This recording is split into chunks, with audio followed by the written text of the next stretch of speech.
Or on this computer. Great. Okay, so welcome to class. Let's cancel that. So today we're going to continue our discussion of MRI. This is lecture 4. And if at the end of the class, we have a few administrative things to talk about. So if I forget, someone remind me, please, if someone here in the room. There's two main things I want to talk about. I want to go over project 2, and we will record that part. And then I know there's concerns about, how the rest of the course will proceed with the current situation. I will not record that part, so we can have a more frank discussion. But certainly come to me and ask questions if you are not able to attend this live. Okay. We'll do our best to make sure that everyone can sort of learn the material while respecting the current situation. All right. Okay. So today we're going to get into case-based trajectories. This is really the heart of MRI imaging. We're going to talk a little bit about pulse sequences, which is really the bread and butter of what runs MRI machines. And then we'll start talking about sampling and aliasing. This gets into how do you actually set up the MRI console when the technician sits down, they're entering in parameters that actually determine the sampling, how we're going to do the sampling. Okay. So before I start, are there any general questions from last time about course material or logistics, aside from what we'll discuss later? No? Okay. So just to remind you where we are in the class, we've talked about polarization, we've talked about excitation. So we're right now in the encoding part, okay? And so the encoding is done with the case-based trajectories and the pulse sequences, all right? And that's what we're talking about today. Integration, we've sort of gone over, that's sort of implicit in what we'll do. But the real sort of major concept is really the encoding. Just to remind you where we are and where we've been in the course, we spent quite a bit of time talking about precession. And so just to remind you that in the presence of a B0 field that spins precess according to this equation, e to the minus j omega naught t, such that theta equals minus omega naught t. Okay. So I think most people got that on the quiz, but just to know that it's always a negative. So if you're a quarter of the way through the cycle, you'll have gone 90 degrees minus 90 degrees because it's clockwise. Okay. Because this is positive theta and this is negative theta. Okay. So just keep that in mind as you're doing problems. I think most people got that, but there was some spread in the scores there. Now, if we just had B naught field, then we just have omega naught, right? All the spins, of course, at the same frequency, and that makes it really hard to do the imaging. Let's see the question in the chat. Can we go over the vector sum again when there are vectors pointing up, down, left, and right? Okay, let's take a little detour there. So, so by definition, we go back to this slide here. So we're defining everything. We're defining our magnetization using a phasor. So we're using complex math to simplify our notation, because if the magnetization is just rotating around, then it's very easy it's nice to be able to use complex numbers, because then we don't have to write everything twice, right? We can just write one number, right? E to the j theta. So that's really makes our life easier. Otherwise, we have to do twice the amount of bookkeeping. Now, actually, when the system is implemented online, you actually have to do that bookkeeping. You have to do the real and imaginary, okay? But for our notation, it's nice to have this real and imaginary. So it means that, we can have magnetization. So when we think of magnetization can point up, and anywhere along the unit circle, we can have magnetization, okay? So this would be +1, -1, plus j, minus j, where j is equal to the square root of -1, okay? So we're just using complex notation. And so in this case, the vector sum would be equal to 0. Okay. Let's say we just had something like this, 1 and j, then the vector sum is just 1 plus j. So it's just complex math. Okay. So there's nothing that we're doing here that's different than what you did in high school math. It's just complex numbers. So you can add real and imaginary, and you can end up with complex numbers. And in fact, in the MRI reconstruction, that's what's actually being done. We actually have real and imaginary parts, and that's what we feed into the FFT, or the inverse FFT. So if there's any more questions, just follow up in the chat, but otherwise we'll keep going. The main thing of this slide is just to remind you that in the presence of the main field, that's due to the B0, we just have everything processing in omega naught, right? To make an image, we want to have different spins processed differently. And so that's where this delta omega naught term comes about, okay? And you can see it's a function of both space and time, right? So that's very important. Basically, obviously space makes sense because we want to make different spins processed at different frequencies. Time is because we want to go through k-space, right? The time element is us going through k-space, okay? And the thing is that this depends on the gradients. Okay, so that delta omega, as we've seen, depends on the gradients. And so what we end up with is, if this is the magnetization as a function of space and time, then we can write this as the magnetization as a function of space multiplied by this big phasor term. It's just sort of this phasor term, right? Which basically tells us the pattern of the phasors in space.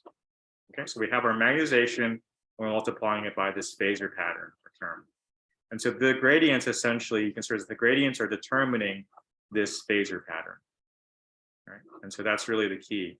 And then we went through a bunch of algebra, and we end up with this really nice thing, is that if we then look at the signal is actually going to be the sum of this. The signal we actually measure is we're going to integrate that to get our signal. Okay, so we're going to integrate over all of space to get our signal. And that signal then turns out to just be the Fourier transform of your object. Okay, here with just an x and y, evaluated at kx of t, ky of t.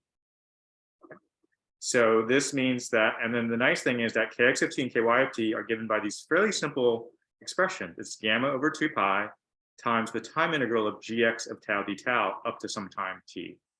We'll talk a little bit about what this means, but this essentially, this defines our k-space trajectory. Okay, this defines how we go through k-space. So basically, you can see both kx and ky are a function of time.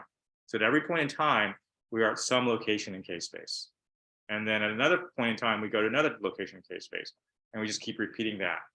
And how we go through k-space is part of pulse sequence design.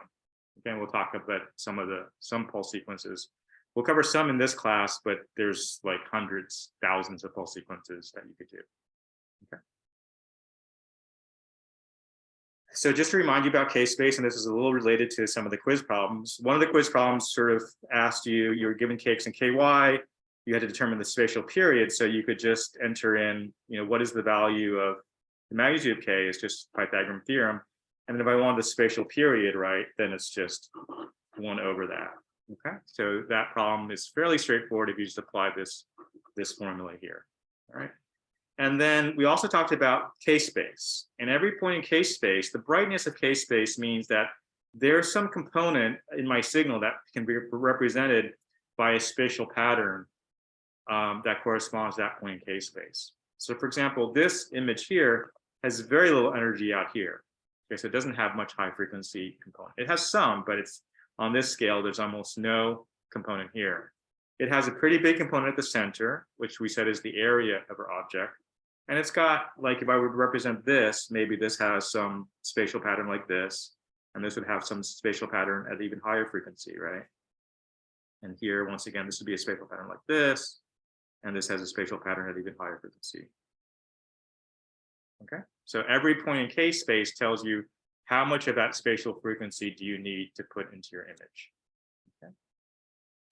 And so one thing that we talked about is if you're given a point in k-space here, you can just draw the vector to that, and then the perpendicular to that will give you your artifact.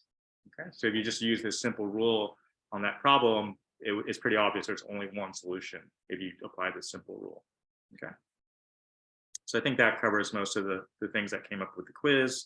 Just to remind you what k-space is, because for some of you, this is the first time you've seen this.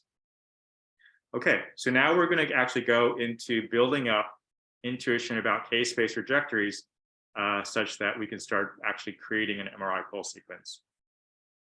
So the most simplest thing we're going to do is what happens when we turn a gradient on. keep it on, and then turn it off. Okay, that's our basic building block, turning a gradient on and then turning it off.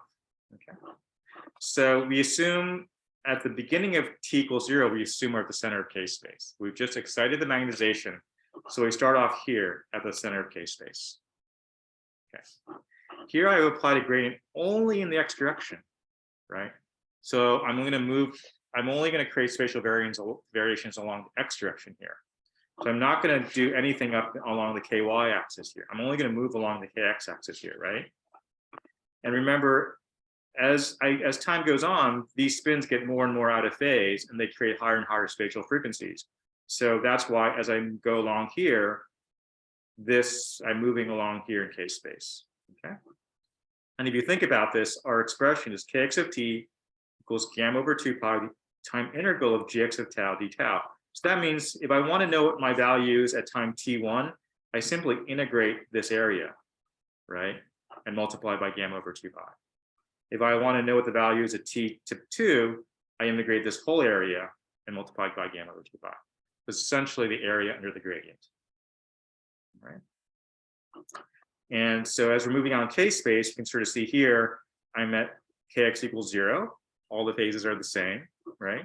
Here, there's obviously some spatial period, okay? And here the spatial period has halved, right? Because our spatial frequency is doubled. So this is what the spins look like as I'm moving out along the kx direction, right? Assuming that this is in the x direction. All right. Okay, so let's talk a little about units, because now we're going to start going from that sort of general picture to real actual units, which is what you have to deal with when you're actually doing this in the real world. You actually have to have units, right? So spatial frequencies, we will talk about, those have units of 1 over distance, all right? And most commonly, we'll do 1 over centimeters. Maybe sometimes if you're doing microscopy or something really small, you might do 1 over millimeters or 1 over microns or something, but 1 over centimeters is pretty good for this class, okay? And in fact, most human gradients are specified in like Gauss per centimeter or millitesla per meter or something on that order, okay? So when you buy a gradient from a manufacturer for humans, it's typically, you'll be told it's some strength of Gauss per centimeter or millitesla per meter. Okay. Gamma over 2 pi, remember, has units of Hertz over Gauss or Hertz over Tesla. Okay. So let's look at what this kx is, just to check. So gamma over 2 pi, let's say we're working in Gauss, has units of Hertz per Gauss. In my gradients in Gauss per centimeter, then I have Gauss per centimeter here. And then this d tau gives me seconds, right? So this whole thing, the units give me 1 over centimeters. So everything checks out. All right. So when you're doing these problems, you know, something you probably were told in elementary school or high school, always check the units, because that's the best, one of the best ways to check your math. If the units don't work out, probably something wrong with your answer. Okay. Okay, so let's take a practical example of what we just did. We're doing exactly the same thing we just did, but now we're adding units. Okay. So here, this is going from 0 to 1 Gauss per centimeter and then coming back to 0. All right. So let's evaluate this. If I take gamma over 2 pi is 4,257 Hertz per Gauss. This is 1 Gauss per centimeter. At time, let's look at time t sub 2. I'm saying t sub 2 is equal to 0.235 milliseconds. So I can put in 0.235 times 10 to the minus 3 seconds. And in this case, it gives me kx at t sub 2 equals 1 inverse centimeter. Okay. So that means my period, right, is just 1 over kx at time t2 equals 1 centimeter. Okay. So that means if I looked at the physical picture, this distance to this distance is 1 centimeter. It's 1 centimeter for that phase pattern to repeat. Okay. And so that's where I am in k-space. So that's putting actual units to the example. Now let's start building, using our building blocks and talking about how do we move through k-space. So here I'm just adding something on the gy axis, right? So I turn on this gradient on gx, and that moves me from here to here. Okay, like we just did. Now I turn off this gradient, right? And so I'm not going to move out in kx anymore, right? Because there's no more area being accrued as I move along here, right? So the gradient, the integral stays the same, even as, and so there's no more difference in kx, and the spins just remember their phase orientation. Remember, so the spins actually remember whatever gradients you apply to them. The spins actually remember them, and they will remember them forever, except for what time constant is going to govern when they disappear. The spin orientations. Which one? Yeah, so which one? Which one is probably going to be the more dominant one for, we're talking about the transverse magnetization, the spatial pattern of the transverse magnetization. So which time constant is going to really matter the most? Which one is the transverse? T2. T2. Okay, so T2, and T2 is on the order of anywhere from a millisecond to 50 milliseconds to 100 milliseconds. So in general, that's what determines things in MR. We typically have on the orders of millisecond to tens of milliseconds to get to all our imaging, most of our imaging, before the spin pattern is basically disappeared. Okay, because it doesn't matter if there's a spatial pattern if there's no magnetization, right?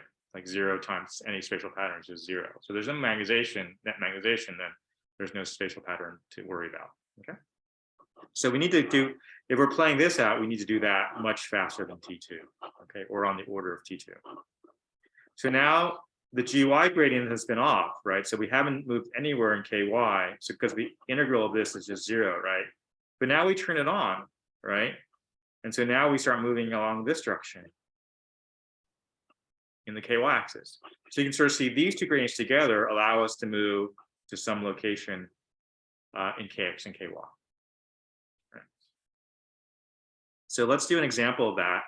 This is actually out of the Nishimura book, which is one of the supplementary texts. So this is a really nice example. Here is the RF pulse. We'll talk a little bit more about why the RF pulse looks like that, but as you can see, it's a sync pulse. Okay, that's one of the most popular pulses we use, is a sync pulse. So the nice thing is, sync pulse is not just some mathematical thing that we talked about. It's actually used like every day. Like right now, there are sync pulses being played out all over the world as we speak. Okay, so that's pretty cool. It's like what you learn here is actually being used in practice right now. Okay. So let's look at this. We apply the sync pulse, and we assume at the end of the sync pulse, all the spins are in phase. Okay, so at the center of K space after that RF pulse. So that's at time point 1, we're at the center of K space. And that means, I know it's a little hard to see here, but all the spins are pointing in the same direction here. Okay, that means we're here at the center of K space. Now we apply the GY gradient, right? So we expect to start to see spatial variation along the Y direction, right? And so if we go from time point 1 to time point 2, we start to see here, let's go back a little bit here. You sort of see this spatial variation in the Y direction, no spatial variation in the X direction, right? So that's shown here. So now we've moved out to this point in K space. We moved from here to here because we have this spatial period here. Now we keep playing the gradient in GY until we move to some point 3 here. And at point 3, you notice here the spatial period has gotten even smaller, right? So we must be at a higher spatial frequency. And so we're at that point in K space. Okay, so we move along the KY axis. And then here, okay, before we get there, here we turn off the GY gradient. So we're not going to move out here anymore, right? We've turned off that gradient.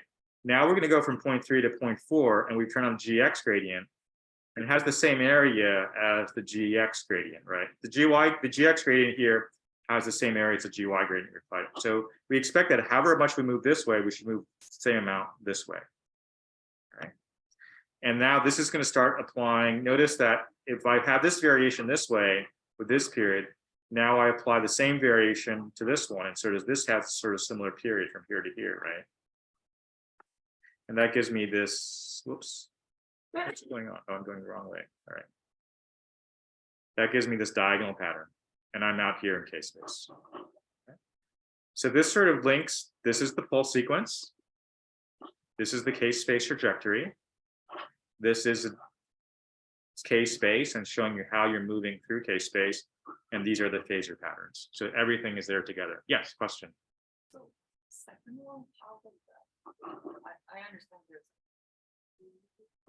Yeah, there's one period from here to here. Why does it look like there's two periods? Let's zoom in on that.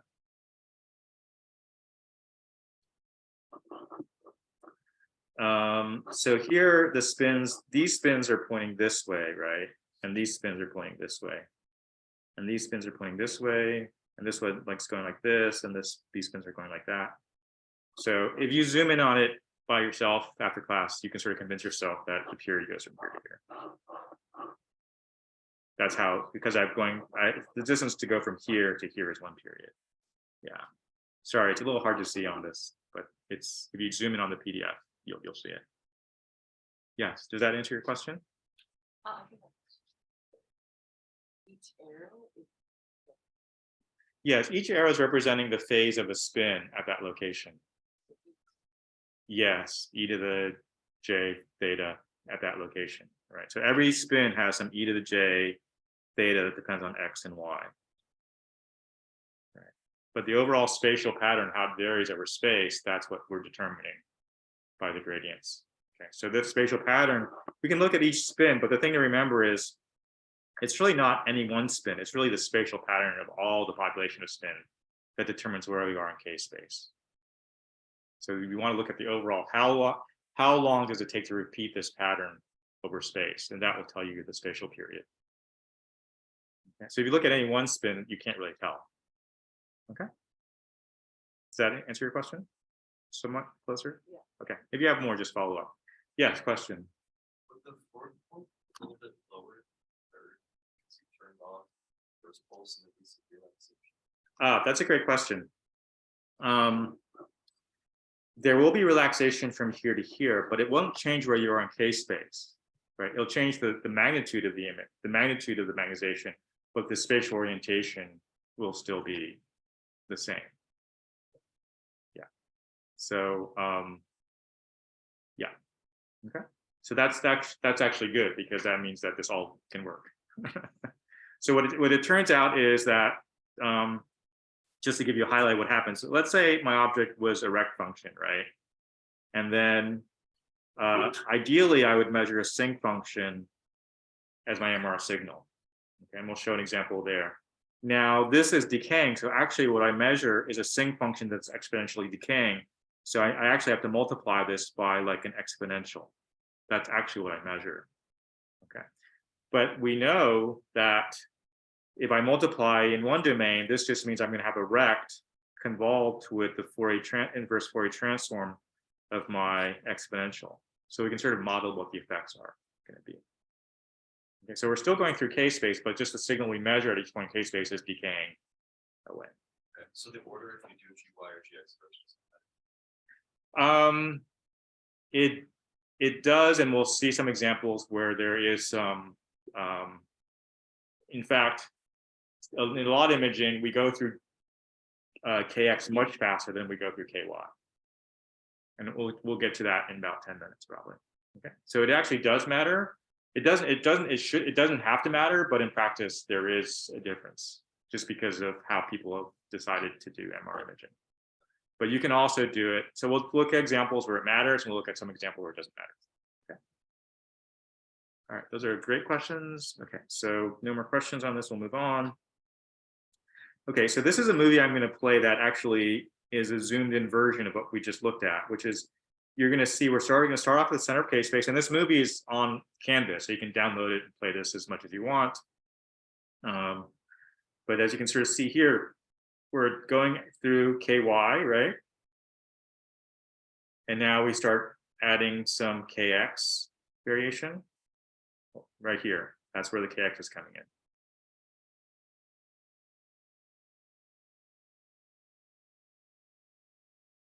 Okay, so that's like a zoomed in view of what we just did. That's what the gradients we played out would do to the spins.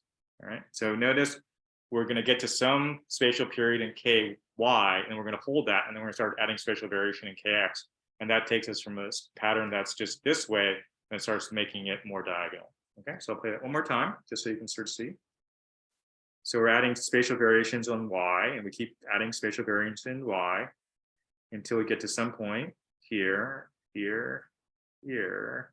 And now we start adding special variations in X, right? And so that puts out us in some place along the KX, KY diagonal, all right? So here we did two gradients. We played G, Y, and GX separately, right? But as I told you before, we're always worried about going as fast as possible. So why not just do this? We can actually play both gradients on at the same time and immediately move out to this point in K-space. Okay. So in fact, that's what's done a lot. We always try to overlap the gradients as much as possible when we can, so we can move, we're not wasting time waiting around. So you'll see gradients played together on multiple axes quite a lot in your MRI sequences. Okay, so let's do a problem together.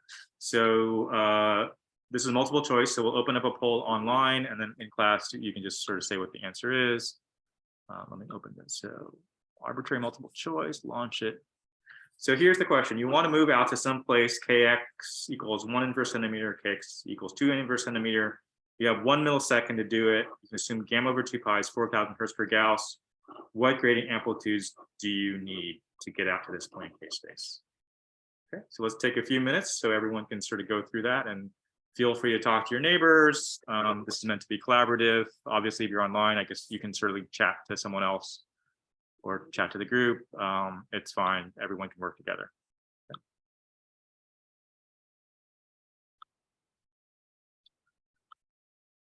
Big sigh. Okay.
Okay, about another minute. So go ahead and submit your answer in about the next minute. And then in class, we'll just do an audio poll.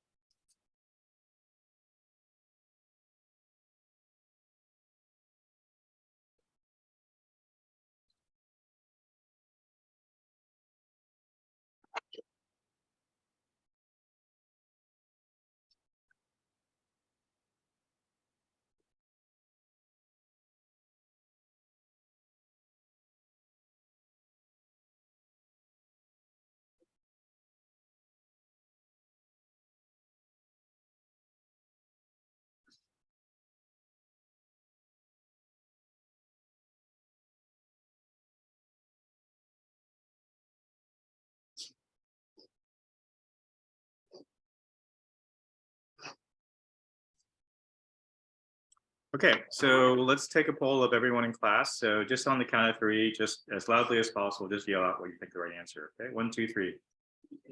Great. Okay, so the consensus here is B. Also 50% online is B. So great, good. So let's talk a little bit of that. That means that 50% said not B. So let's look at the not B thing. So first of all, let's try to rule out what can't be the right answer, right? So we have gx and gy gradients here. And we move out to 1 inverse centimeter in kx and 1 and 2 inverse centimeters in ky. So which has to be bigger, gx or gy? Gy has to be bigger, right? And it's probably got to be about twice as big, right? Because we've gone twice as far. So right off the bat, we know that this is wrong, and this is wrong. And so we're only left with B, C, and E, right? Okay.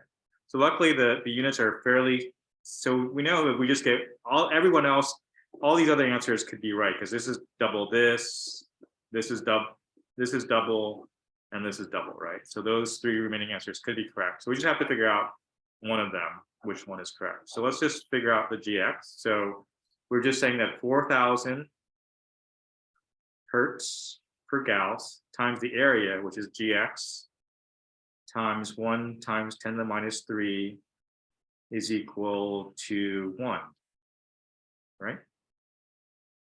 So that's pretty easy. It's just 4 gx equals 1, where gx equals 0.25 centimeters per second, right? So we would pick B.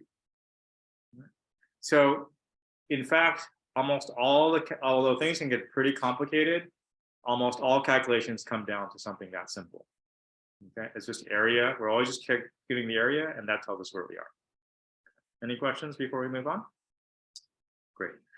This is a question that is related to what may or may not be on your homework. We'll talk about homeworks at the end of class, but let me explain this. This is actually problem 13.11 in your book, I believe. So let's just go through this a little bit. So here's the problem. So today we're just going to sort of look at the endpoints. In the homework, we may or may not have you draw. In the past, we've had you draw the Fourier space trajectory. We'll see what we do this year. Gx looks like this. We turn it on to 10 Gauss per centimeter, and then we turn it off and make it negative. So this is minus 10 Gauss per centimeter. So this is the first time we've seen a negative gradient, right? And that doesn't matter. So basically, it's just the same. If you were to integrate this positive and negative, what would the value of the integral be here at this point? Just doing calculus. We're just integrating. 0, right? So that's, just keep that in mind. It's just what you would expect. So there's nothing fancy here. It's just integration. Okay. Same thing here. If I go up and then down and up, this also has 0 area here. Okay. So that's all. So it goes up to 10 Gauss per centimeter, comes down to 0, and then goes negative up again. Okay. So the questions are, so this is 4 milliseconds here, right? So we've actually already done problem A. Okay. So what are kx and ky at 4 milliseconds? Well, obviously it's just 0. Okay, so we're not going to do that. Okay. So that's basically the area of this is 0 here, and the area of this is 0 here. So that just means we started off at the center of K space, and we ended up back at the center of K space. Okay, so we just went whoop, whoop, like that. All right. So pretty simple. So let's leave this problem for you guys. So assume gamma over 2 pi is 4258 hertz per Gauss. Now you want to figure out where you are here at 2 milliseconds. Okay. And so go ahead and do that. I'm going to do the poll again. Let's see. Stop this poll.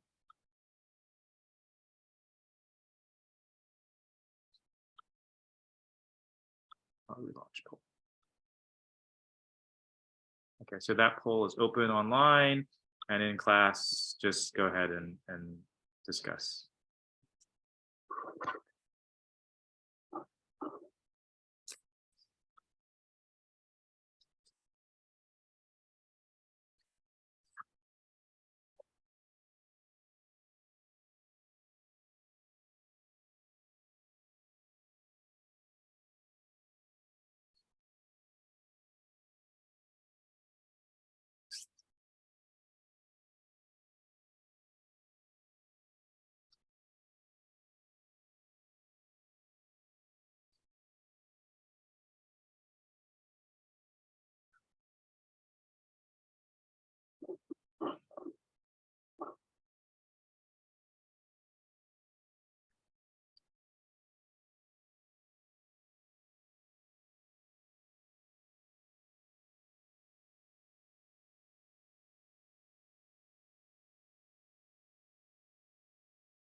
Okay, about another minute. So answer your best guess in the next minute, and then we'll do an audio poll in class.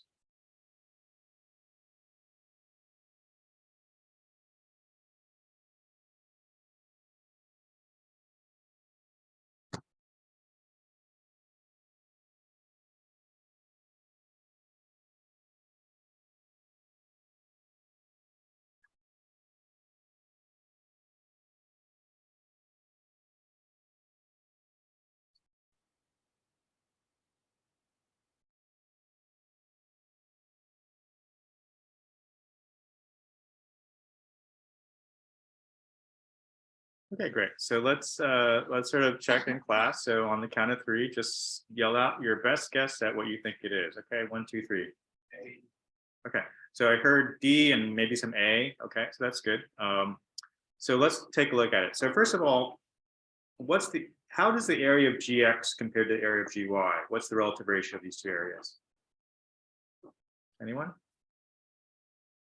Half, right? This area is half, obviously half of that, right?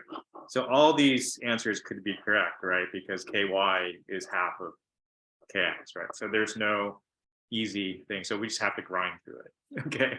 But luckily it's a forward calculation. So we can just say, okay, we got 4.258 hertz per Gauss. We'll do this one because it's easier, right? Just integrating a square, right? So times 10 Gauss per centimeter, and it's on for 2 milliseconds, right? So 2 times 10 to the minus 3. So that's going to give me what? 4.258 times 80, right? Am I doing it correctly? Equals, oh wait, no, that's not, that's still 2, right?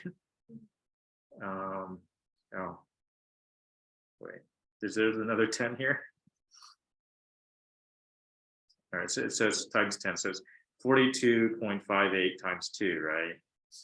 Is roughly 85, right? Okay, so I get D. Okay.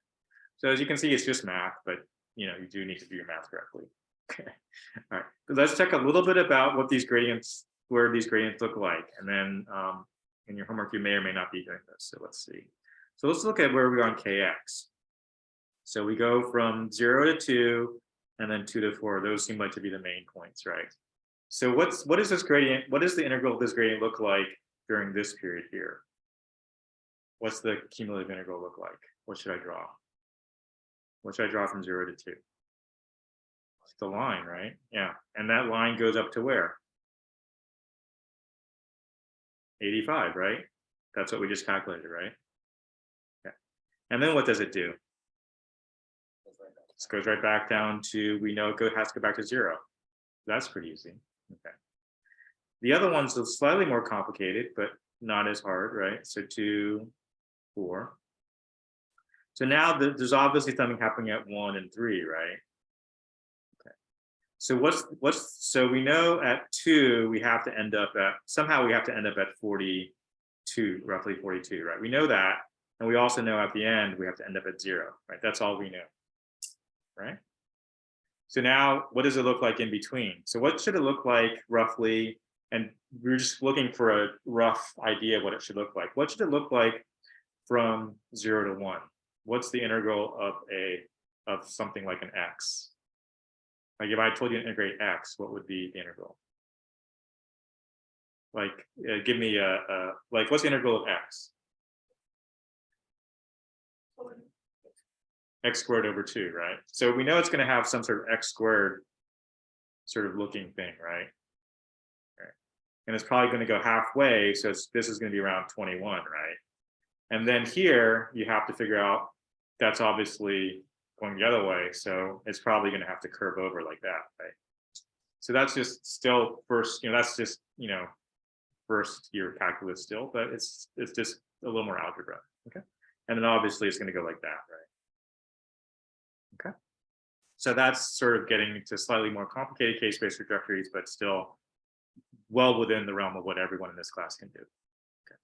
Any questions before we move on? I just want to give you some real practical applications to show that now we're actually getting into these are the actual calculations that are done on MRI machines. Okay. So now you actually if you had to look at an MRI pulse sequence, you could actually start looking at one now. Oh, this is what the calculation that they're doing. Right? Okay, so now we have enough where we're going to talk about the most widely used pulse sequence, actually the fundamental way we go through K-space, which is called spin warp. Okay? And this is what was done first, and it's still used widely. How it's done, there's lots of variations, but this still is the most fundamental pulse sequence that is always taught first because it's done so widely. So right now, just as a sync pulse is being used everywhere in the world right now on some sequence, this spin warp pulse sequence is someone is being scanned right now with a spin warp pulse sequence, probably thousands of people. Okay. So let's look at what it does. Okay. So this is the basic building block of a spin warp pulse sequence. We're going to have a negative GX gradient. Okay. And then we have a positive GX gradient. And then in the GY gradient, and this thing we're going to repeat over and over again. And this GX, by definition, we call this the readout, okay, or frequency gradient. Those are the names. So when you hear about readout or frequency, that's this gradient, and that's the direction, okay? And this is what we're going to call the phasing code. So let's look and see what this pulse sequence does. So notice this GY only has a negative value here, although this is a thing we're going to actually vary, and this is the thing we're going to keep constant. Okay. And the idea is this is the basic building block, and we're going to repeat this over and over and over again. And as we repeat it, we're just going to vary this GY gradient. So that's what we're going to show. Right. And we're going to use this to go line by line by line by line through K-space. Okay. So let's look at this. So basically, I have this moves me out negative kx. It's going to move me along here from 0 out to someplace here, right? But at the same time, I'm playing a GY gradient, which is going to move me this way. So the combination moves me out to some starting point here, some negative kx, negative ky, right? Now I turn off the GY gradient. So from here, I'm not going to make any more excursions along this direction. And I'm going to add a positive gradient. So that's going to move me this way. Okay. So you can think of this part as getting me to my starting point, and this part is getting me across K-space. And the idea, the reason it's called readout is we only look at the data here. This is where we read out the data. Okay, so we turn on our receiver, and this is where we're listening to the data as we're moving across K-space. Now you could read out here, but traditionally we just look here. Okay? So that's why it's called the readout direction. That's where we're getting that signal. And basically we sample this a long time, and at every point in time, we're getting the value of the Fourier transform at that location, kx, ky. All right. So this is what a spin warp pulse sequence looks like.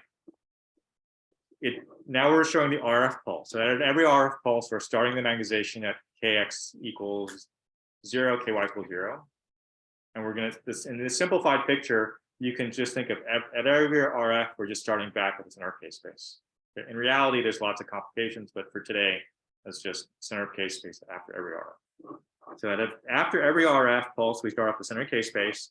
Look at this GX gradient. It's the same each time. Okay. The only thing varying here is the magnitude of GY gradient. So here's more negative, less negative, and here there's no GY gradient played out at all.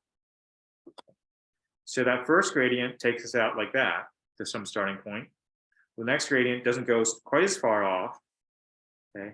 And the last gradient just stays along the GX, GY, KY axis. So it just goes boom, and then boom, okay? So you notice that we're just changing the starting point and then reading the data, go to another starting point, read the data, go to another starting point, reading data. So we're basically reading the data out like in a raster-like fashion, right? And that's how we go through K-space. So that's the spin warp pulse sequence. So we added more GY gradients. So here, I'm going to add this gradient positive and this gradient even more positive, and that's just going to get me more lines in K-space. Now I'm going up and over, up and over. Okay, so that's the basic spin warp pulse sequence. Okay, so let's look at an example of that, just sort of a very made up example, but not too far from actual thing. So let's say you made up an object like a block. You just put a block of some tissue in some uniform block of tissue in your magnet, right? So we represent this as rective x, rective y. Okay. And we know that the Fourier transform of a sinc function is just the 2D sinc, which is sinc x ky. And this is what it looks like in sort of a 3D view. It's just going to be, and so we're going to basically raster along this and acquire the data line by line by line. Okay.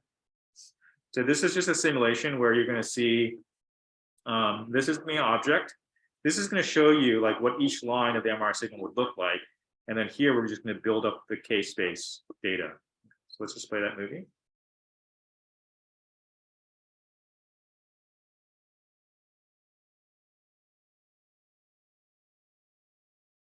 Okay, so you sort of see how we're just sort of building up K-space line by line by line. Play that one more time. And notice here, even at the far places in K-space, these is pretty small. It's not until you get to the middle where you start seeing some action. I'll play that again.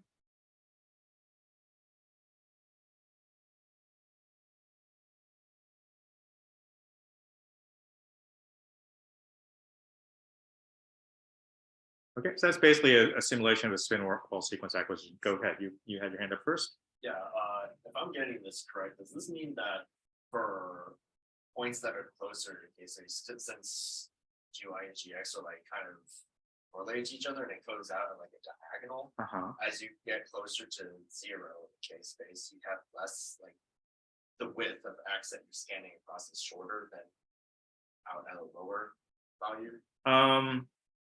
You mean this picture here? Yeah. This from here to here is always going to be the same width in kx, and then this distance is the difference. So there is some. So you can sort of see we have to pick some sampling in ky. So there's going to be sampling. What we're going to get to is there's going to be some sampling in kx, and there's going to be some sampling in ky. And the distance in the ky is just determined by how big we make these things. Okay. Okay. But we'll get into that in gory detail soon. Okay. Question here? From bottom to top, I thought it was. It could be either one. Oh. Yeah. So that's actually, there's actually a button you can press on a scanner because sometimes it actually matters because that's called the phase encode direction. And in the ideal world, it wouldn't matter at all how you get through K-space. In the actual world, it actually matters for some sequences because you can actually distort your image one way or the other. And I'll show some examples of that later because it's actually a real world problem. Okay, good question. This one? This one? Yes.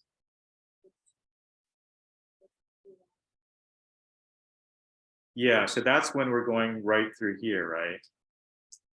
Right, so that would correspond to this green line, right at where we were at ky equals 0. Yeah, so that's yeah.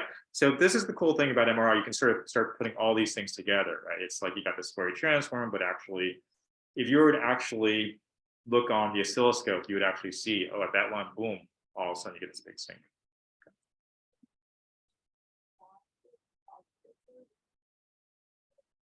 GY positive would mean you're out here in K-space, right? So you're acquiring some line, like GY positive, let's say we're here in K-space, right? So that would correspond to, you know, we're like somewhere here. Okay, so this is like KY equals 0 line, and this is like KY is positive, and this would be some KY is negative. Okay, so basically that's the lines we're going through. Make sense? Okay, these are great questions. Let's see, nothing on the chat. Yes, another question. So it's actually the sampling in the K-space, right? Yes, we're sampling in K-space. So how do we know what the sampling will be? Great. So hopefully we'll get to that before the yeah. Let's see if I forget. Oh, okay, yeah. We actually, yes, we'll get that in a few slides. Okay. So we'll get to that in like 5 minutes. So perfect question. Okay, so I just want to tell you what we just did is what's called a Cartesian trajectory. So we went through line by line by line like that. There are other trajectories we can go through. We could go through K-space in a spiral-like fashion. This is a square spiral, which 30 years ago was actually a PhD thesis of a grad student at Stanford. You could also do radial. What does this remind you of? If I go radially through K-space, what does that remind you of? CT, right? So you can basically go through K-space radially and make it, and you could actually do filter back projection on the data actually if you wanted to. Okay. You could also do zigzag. These two things are ways of getting through K-space super quickly. Okay. And these ways are a little slower. Okay. So for example, this is something that when we get to fMRI, this is the bread and butter of functional MRI, where you want to get through the brain as quickly as possible so you can sort of sample the brain quickly, right? So now with latest technology, like we can typically go through the whole brain in less than a second. Okay. And then we basically use that to characterize the brain. And so this is just zigzagging back and forth through K-space. Okay. So you notice here, there's sort of some asymmetry, right?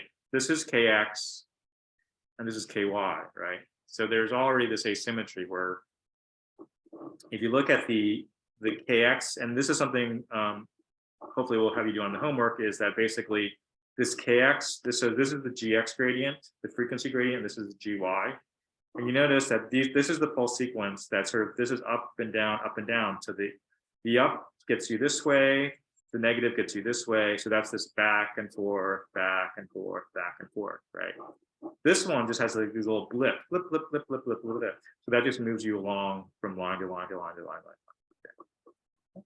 So this is actually also a pulse sequence that's very frequently used. Okay. Right now, in fact, assuming someone's scanning right now at our center, this is what they're probably doing. Okay, EPI. So the short for this is EPI. And that's also, when we get to, we'll talk about that in the project too, that there are some, if anyone who wants to do more of that, there is the project on that.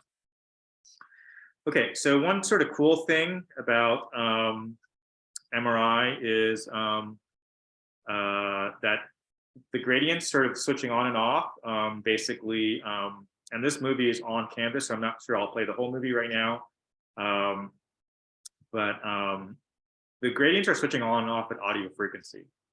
And because the current is moving in the presence of magnetic field, there's forces on those wires. And so actually it's vibrating, and you can use that to create sound. So this is an example of that. I get this sound coming out. All right,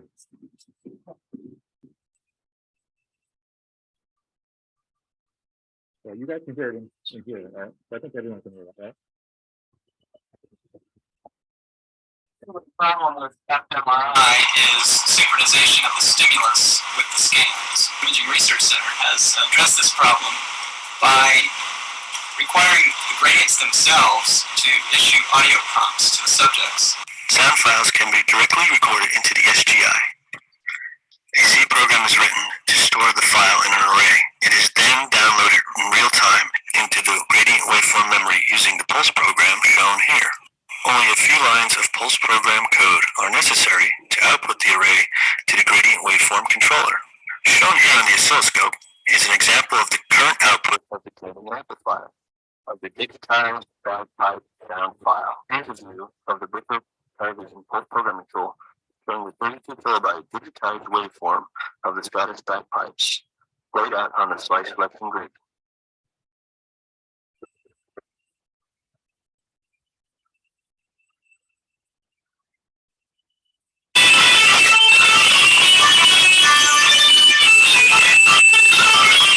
So there, basically, they're showing you into the magnet bore. I used to notice there was a door she had to open. That's the magnetic shielded door.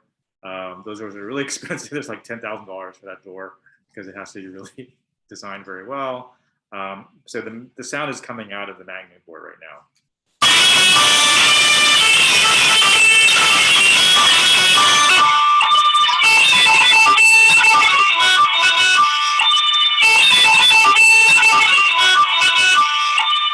Swallow. Swallow. Swallow.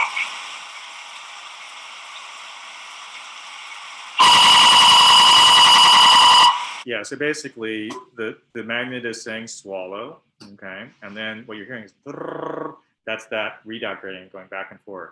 Okay. So the cool thing about MRI, especially for those of us who work in the field, is it's a very audio sort of based thing. Basically, a lot of times, you know, if I'm doing an experiment, if I'm the subject in the experiment, you know, I'm lying in the scanner and I can tell what call sequence they're running just by the sound. And so if they make a mistake, I'm like, that doesn't sound right. I don't think you ran the right call sequence because it doesn't sound right. Okay. You can watch the rest of this video online. So now we're going to get to the next point, which is case-based sampling.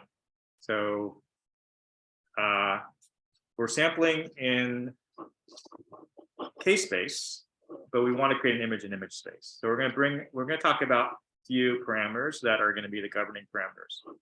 So first of all, one parameter is FOV. That stands for field of view.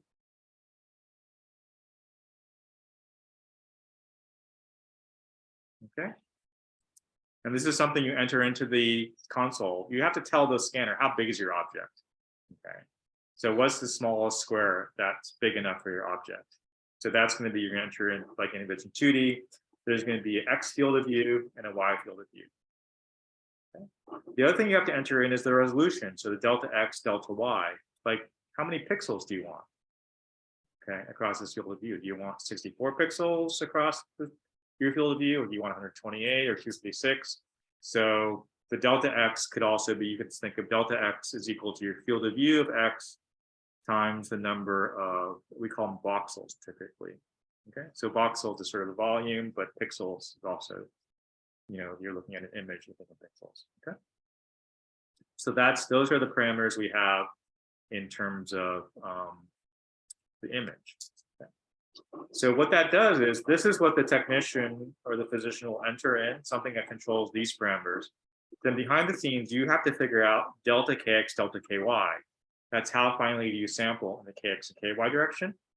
And also you have to figure out WKX and WKY. That's how far out do you go in case space, right? Because you don't want to go too far out because that takes time, right? The farther you go out, that takes time. So you want to just go out just far enough such that you meet the expectations of what's going on here. Question? Huh? Can you say it louder? Oh yes, W is like width. So this is like width. All right. Okay, so you saw some of this already in your homework 4, I believe. I think it's homework 4. So this is sampling a case space. So here I have my object, I have full case space. Now I've basically gotten rid of every other line in case space. So I've sort of doubled my spacing, right? And so you saw in your homework that this leads to sort of this interesting phenomenon where the object repeats itself, okay, and overlaps. Similarly, when you got rid of every other line in the KY direction, you got this overlapping in this direction. And then when you got rid of every other line in both the KX and got rid of every line in long KX and every other line in KY, you get overlapping in both X and Y. So that's called aliasing. Okay. So one way to think about aliasing is, if we go back to this very simple example of our spins here, right? As I play out a gradient and I look at these points in time, let's say I go from this point and then I look here and I look here and see how the spins evolve. Notice that if I look at this spin here, how it evolves over time, and this spin here, how it evolves over time. What do you notice about those two spins? How are they evolving in time? Their phase. Does their phase look the same or different? Over time, yeah, they're basically doing the same dance over time. Like if you think of spins dancing, they're basically doing the same dance, right? And now remember, we don't get to see any individual spin, right? We just look at the integral of all the spins, right? So from that point of that integral, these two spins come in with the same contribution, right? They've done the same dance. It's as if two spins were singing the same song exactly, right? So when you add them up, you can't tell where that sound came from. You can't tell it came from here or there. So that's the aliasing. So this spin will appear as if it's coming from here. Okay. So what's the solution? Well, let's say we we instead of jumping from here to here, let's look at the spins in between. Okay, now can you tell the spins apart? Yeah, because they're doing a different. Yeah, so this gives us some intuition that when we have aliasing, it means we sort of haven't sampled finely enough. If we go from here to here, that's a pretty big jump, right? So really we have to go from here to here. We have to take smaller steps through k-space, because otherwise we're lacking that information to differentiate spins from each other. So basically you have to think each spin sort of does its own thing, but what it does looks exactly like another spin somewhere else. Then those two spins are the algorithm's gonna say, well, these two spins are in the same place. Okay. Another way you can look at it is, here's my field of view. Okay. And let's say I was at some kx equals 2 over the field of view. So this is something that has a spatial period, period.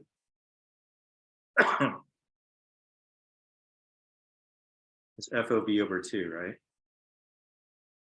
So if you look at this period, from here to here is one period, and from here to here is another period, right? So this period is only half my field of view.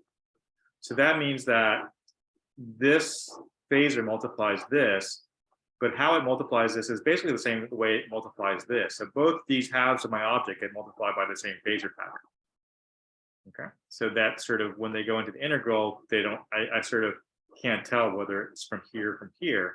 So that's going to sort of lead to some ambiguity about what was here or what was here. Versus here, if I make my kx equals 1 over field of view, you sort of see the spatial period goes from here to here. So that allows me, these spins, this object gets multiplied by this pattern, this object gets multiplied by a slightly different pattern.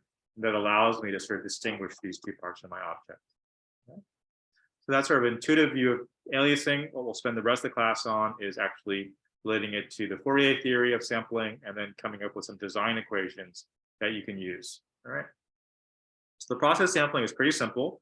You're basically taking a continuous signal and just here sampling it every delta x, so you get a discrete signal g sub n equals g of n times delta x.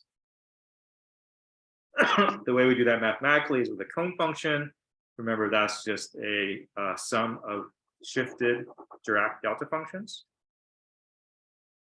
We also want to have a scaled cone function, so we can write it like this. So that basically has spacing of delta x. Now there's all these weird leading terms. You just don't worry about these too much. Just realize that this is just a cone function with spacing delta x. Okay. Anytime you see something like this. All right.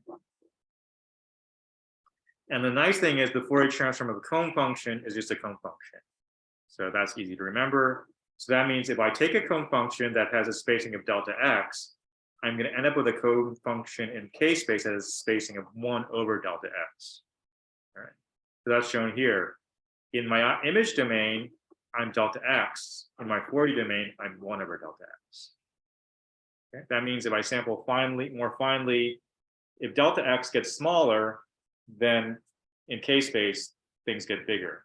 Conversely, as I sample more bigger in k-space, things get closer in image space. Okay, so that's going to be the trade-off. So let's take a look at an example of this. So here's my object here, vector x. My Fourier transform, that's just a sinc, right? And now in MRI, we want to say, I want to sample that sinc function. Okay, I'm going to sample that. And the question is, how finely do I need to sample that? So let's look at Fourier sampling. So basically, we're going to define delta kx as how often do we sample in kx. And similarly, delta ky is how often do we sample in ky. And we can just say that my sample function is just my Fourier transform multiplied by this cone function. And it just gives me the values of my function space delta kx apart. So let's look at that. Here's my Fourier transform, right? And I'm sampling this delta kx apart. So this is my sampled sinc function. Okay. So I've multiplied here in the Fourier domain. So that means that if I want to see what the effect is in the image domain, I take my object here and I can evolve with the inverse Fourier transform of this This is delta kx, so this means that this is space 1 over delta kx apart. Okay. And I'm convolving my object with these repeated delta functions. And remember, anytime you take an object and convolve it with a delta function, just shifts the object to that location. Okay. So all this does is it just takes my object and repeats it such that these replicas are 1 over delta kx apart. Okay, so that's what's happening in your homeworks when you basically, when that 1 over delta kx was too small, things are overlapping. So the idea is we've got to make that 1 over delta kx big enough such that they don't overlap. Right? That means we have to make delta kx smaller, so 1 over delta kx gets bigger. So that's the Nyquist condition. Okay. So if I've given my field of view, I'm saying my field of view is telling me how big my object could be. Okay. So like if it's a head, typically, you're talking about 20 centimeters, maybe 22 centimeters, right, for a head. Okay, for a human head, right? Obviously, horse head or elephant head is much bigger. Okay. If a human head is much bigger than 20 centimeters, then that something's wrong. Okay. So these are going to be spaced 1 over delta kx apart, right? So my Nyquist condition is simply I want 1 over delta kx to be greater than the field of view, or equivalently delta kx has to be less than 1 over the field of view. Okay. And typically, the calculations will just say delta kx equals 1 over the field of view. Okay. We'll just say that's the calculation that's made on the MR scanner to say the person enters in the field of view. The software just says, okay, delta kx equals 1 over that field of view. It's pretty simple. Okay. So even though the math behind it is, a little tricky, the final answer actually turns out to be super simple. Given the field of view, take 1 over that to get your delta kx. Okay. And if you don't satisfy that, then that's when you get your overlapping signals, and that's images, and that's called aliasing. So here's a classic alien example. Let's say here's my sync function. I sample delta kx equals 1 apart. So I'm going to sample the 1, and then I'm going to get all these zeros, right? So 1 and 0 is not a very good representation of my sync function. Like this is not a very good representation of my sync function. And in this case, all those rectangles have overlapped just so that they're touching, such that they give me just 1 everywhere. Okay? So this is, remember, the delta function goes to 1 in terms of Fourier transform and vice versa. And delta goes to 1. So that's basically an example of that. So we can also have 2D cone functions. We can sample both xy or kx and ky. So that's just showing that, we can sample our object delta x, delta y. In k space, we sample with delta kx and delta ky. So we'll have some sort of sampling grid. Delta kx, delta ky. And these do not have to be the same. Okay. You might, and oftentimes, and this is part of the trade-offs that people make, is you're always saying, I want to go through this, but I don't have time to make them the same. Or what might be an example where they're quite different? Like, why would delta kx and delta ky be, like, what sort of object could you imagine imaging where these would be quite different? Go ahead. Yeah, something that's long, right? Like if you're imaging a hot dog, right? The FOV in this is longer than this. So let's say my image was, a hot dog. Okay, that's so the FOV of y is this, let's say, and the FOV of x, let's say we decide to do that. Okay, so then obviously delta kx is going to be greater than delta ky, right? Now, it turns out that you should never do that. You should always put the long direction along the x direction, FOV of x. And we'll talk about why that is. Okay, because there's an advantage to going one way, the readout direction versus the phase direction. But we'll get to that in a later slide, later lecture, actually. So let me just sum up what we've done so far. This is my object. It's a rect function. This is its Fourier transform. I sample this Fourier transform. So instead of a sinc function, I get a sample sinc function. And so I've multiplied here in k-space. That means I've got to convolve by the convolution theorem in image space. So I take my object and I convolve it with the inverse Fourier transform of these delta functions. These are spaced delta k apart. So these are spaced 1 over delta k apart. So now this is going to just replicate my object with spacing 1 over delta k. So that's what we see. So that's basically the effect of sampling in k-space is we want to set it up such that we have these objects so they don't overlap. So we're always trying to avoid aliasing, right? So that leads to the Nyquist conditions. Essentially, these are the Nyquist conditions. But as I said before, for any design problems, you can just assume equality.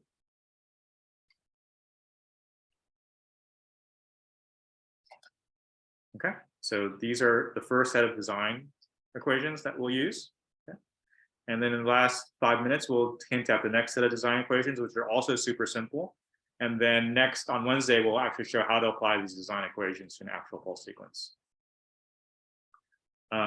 So let me actually skip that for now and just give you a preview of windowing. We'll come back to that problem in a bit.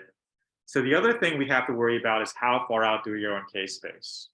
Okay, because we aren't going to go out to infinity, right? That would take forever. So that means that we take our Fourier transform and we're going to multiply it by some windowing function, which only has the simplest windowing function is 1 within our window and 0 everywhere else. Okay.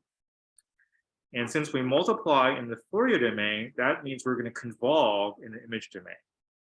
Okay. So I just want to give you a hint at what that's going to look like, and we'll review in more detail next time. So this relates to resolution, and let me give you a sense of why that's the case.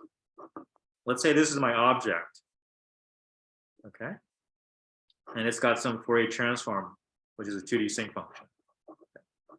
Now I say, I don't really have time to get all this data, right? That's a lot of data to collect. You know, that's 256 by 256. And I don't really have time to do that. So I'm going to just collect data within some small window here. Okay. And so I can represent that by multiplying this by a 2D rect function here, which is 1 here and 0 everywhere else. Now, I actually don't do that multiplication in real life. It's not like I collect all this data and multiply by this. I just collect the data in this regime, but that's equivalent to multiplying everything else I assume is 0. Okay, and that gives me this truncated sinc function. Okay, so my object is going to be the inverse transform of that truncated sinc function, which is this. Now, how do I understand the effect of doing that truncation? Well, here it's a multiplication, right? So here it must be a convolution. So I take the inverse transform of my rect function, which I just know is a sinc function, right? And I convolve this with that sinc function, which means every point here is replaced by this blurry function. This is very similar to what you do with the Gaussian, right? Convolving the cross with a Gaussian. Now I'm just convolving with a sinc function, and that gives me this blurred out image. Okay, and so you can sort of see if I made this even smaller, right? If I made that rect function even smaller, this would get even bigger, right? Because the smaller I make something in one domain, the bigger it gets in the other domain. So that would blur this out even more. So that's going to affect my resolution, which is sort of how sharp my image is. Yes, question. The kind of like grid-like pattern in the blurred image. Yes. Is also bringing because the window is sharp cut off. Yeah, that's the result of bringing in also the fact this is done in like discrete domain and things like that. So there's a lot of stuff that goes into that. But so that's a really good observation. But for now, don't worry too much about that ringing. Just worry about, we'll get to that a little bit in the future, but really focus on just the blurriness of this for now. Okay, so just to sort of say what we did mathematically, our windowing function is just a rect, two-dimensional rect function. And now notice here, we can have both a width in WKX and a width in WKY. And that's because in some cases, we might be okay with less resolution in one direction versus the other, right? Let's say I have a hot dog or a snake. Well, maybe I want really fine resolution cross-sectionally, but I don't really care about the resolution along the snake or along the hot dog. So there, you don't have to make the resolution size the same. Okay. So the idea is the inverse transform of that is just WXY, which is just a sinc function times another sinc function. And so then my object that I get is going to be gxy, my original object, convolved with this two-dimensional sinc function. So that's exactly what we just talked about in our example. So now the last thing sort of we want to get to today is sort of what's the effective width of a sinc function. So we want some we're saying a sinc function is sort of going to blur things out. So we want to sort of at least have some indication of how fat is a sinc function or how wide is a sinc function.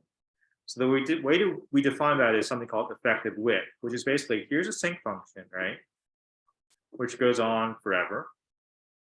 And I'm going to say the effective width is the width of a rectangle function that has the same height as a sinc function and has a width such that the area under this rect function is the same area that's under the sinc function. And that's what we're going to define as effective width. Okay. So now we go back to something that you did on your homework and you say, okay, well, I want to know the area of a sinc function, right? But I don't have to evaluate this integral. But I know, oh, by the way, the area of a sinc function is just its Fourier transform evaluated at x equals 0. Right? So I can just evaluate the Fourier transform of this sinc function. And using the scaling theorem, I get it's 1 over wkx. Okay. And so it turns out that the effective width of the sinc function is just 1 over wkx. Okay. And this is what we're going to use for resolution.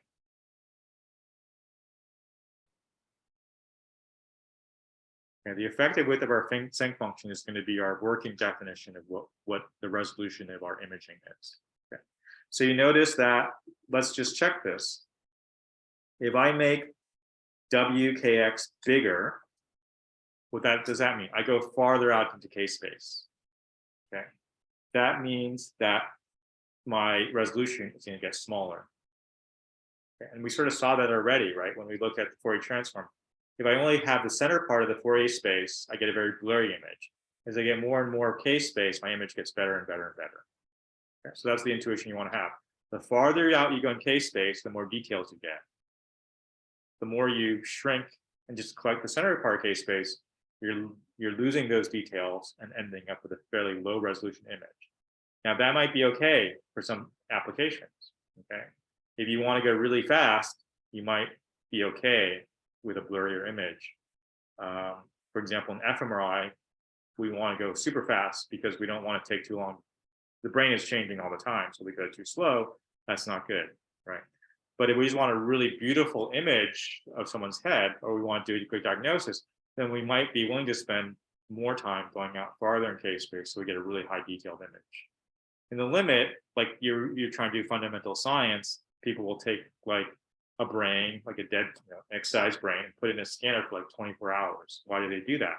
Because they can go out to super high resolution and then they can also average a lot. Okay, so I think that's a good place to end. So are there any questions about that? No, it doesn't need to do that. Oh, the FRI, the scan is actually determined by the experimental paradigm, right? Like if you have someone playing a game or something, but typically each scan, it's really limited by how long people can keep their attention and not move. So practically, each scan we try to keep to about 6 or 7 minutes. People have tried to scan for longer, but it turns out that after, from after about 10 minutes, your sort of attention starts to waver, and it's just the quality. So it's really more of a human factors decision as opposed to anything else. Yeah. I mean, you could scan forever, but humans don't, can't pay attention for that long. Any other questions? Okay, let's now shift to, let's see, what's the best way to do this? Let's go to, let me see if I can bring a PDF expert. Okay, we're not going to do linear algebra today. Okay, good for you, right? Okay. Can I get to my courses? For some reason, that's not working. Let's see. Give me a minute, otherwise we'll just talk extemporaneously. Settings. Oh, I'm not connected, that's fine.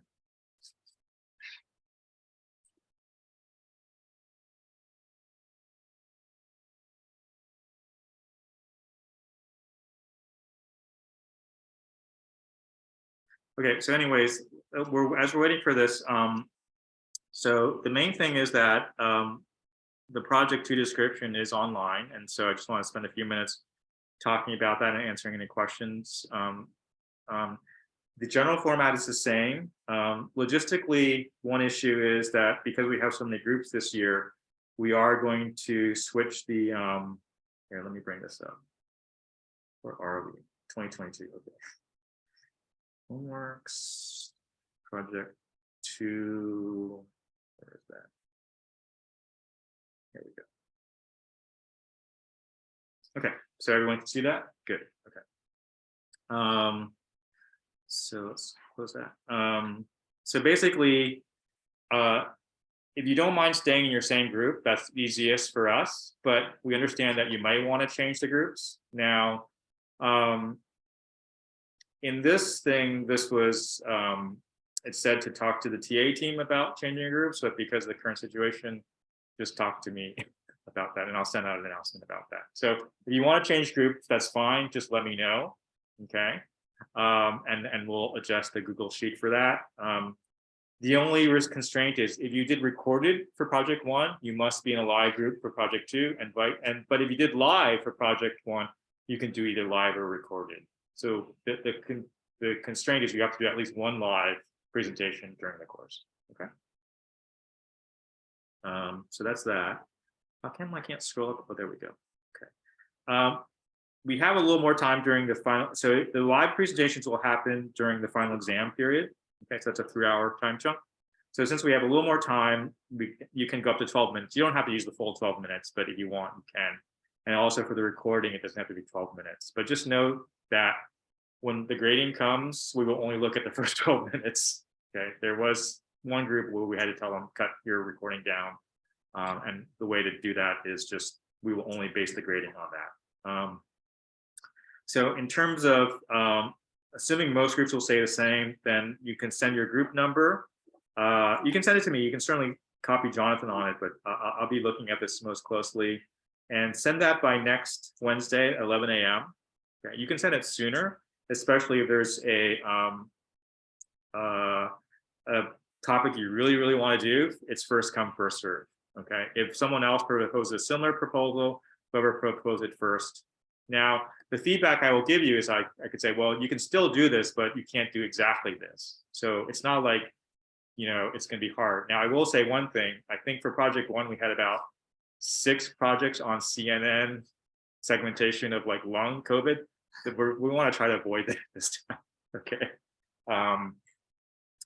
It's fine, and we'll talk a little bit about that in terms of what the expectations are. Everything else is sort of similar in terms of the recorded groups must also post the link and submit the recording. Okay. Any questions about that? Okay.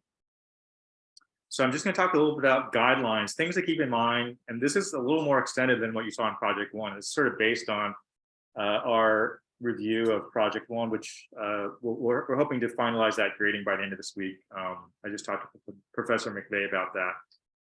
But one thing is we want to make sure you use course concepts, okay?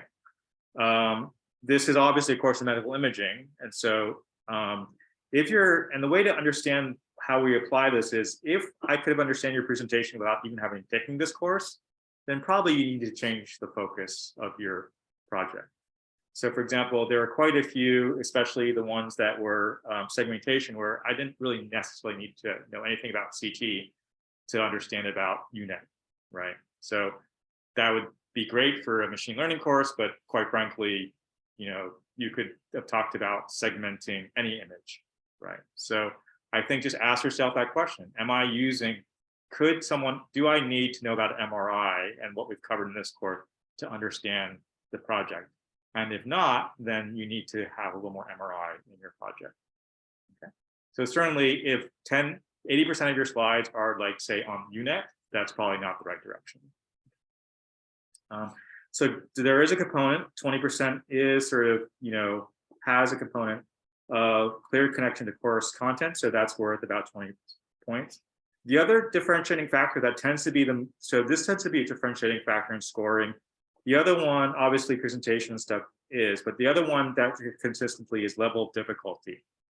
Okay, and the level of difficulty, just the way you can think about it is, if you just present stuff based on the literature, that's going to be a relatively low level of difficulty.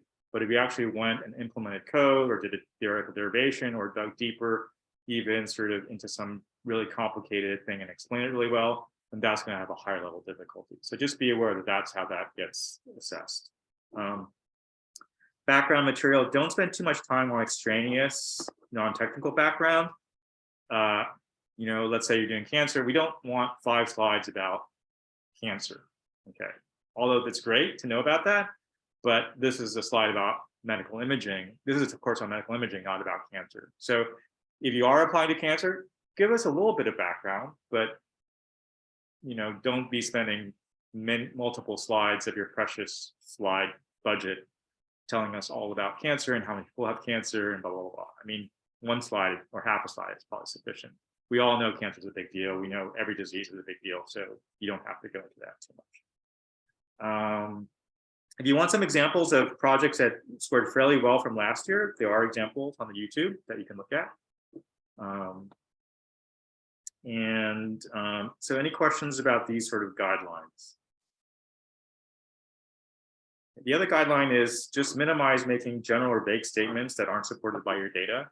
So in some of the presentations, some groups would spend several slides just saying things that were sort of just talking about this is good and this is bad, but it really wasn't related to the presentation. And so just make sure you, as in science in general, just have everything be data-driven, evidence-based. Okay.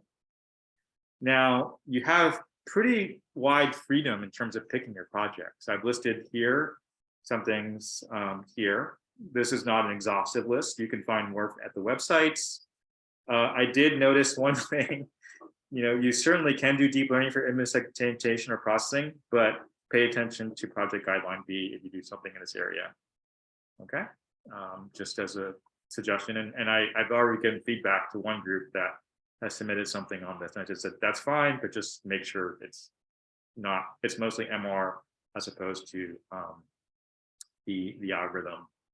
Now, if you want to do something that's a little more directed, in previous years we have had sort of more directed final projects, and these are all very good final projects to do that will get you deeper into either echoplanar imaging or parallel imaging. And so certainly doing one of these projects would also tend to give you would be a fairly good project to do as well. Okay. Yeah, there's really no code there. It's mostly just please do this. So they're actually quite involved projects. They will certainly get you. They will certainly max out your difficulty score. Like if you do those projects, those are like difficulty of 9 or 10. But at least you know that. I mean, so I'm not saying you need to do them, but that also gives you a sense of what would max out a difficulty score. Okay. And there's a lot of resources online. There's probably more than I've listed here, but there's just tons of stuff online that wasn't actually available even 10 years ago. So make good use of that. But this is a learning experience for you. Also happy to talk to you, give feedback. You don't have to wait to submit. If you have an idea for your proposal, you don't want to talk about it or just get feedback. You don't have to wait till you submit it. You can get feedback early on. Okay. We're here to try to help you learn, so just take advantage of us. Okay. So any questions on that? Okay, if there's more, just send me an email. I'm going to stop the recording now, and we're going to stay on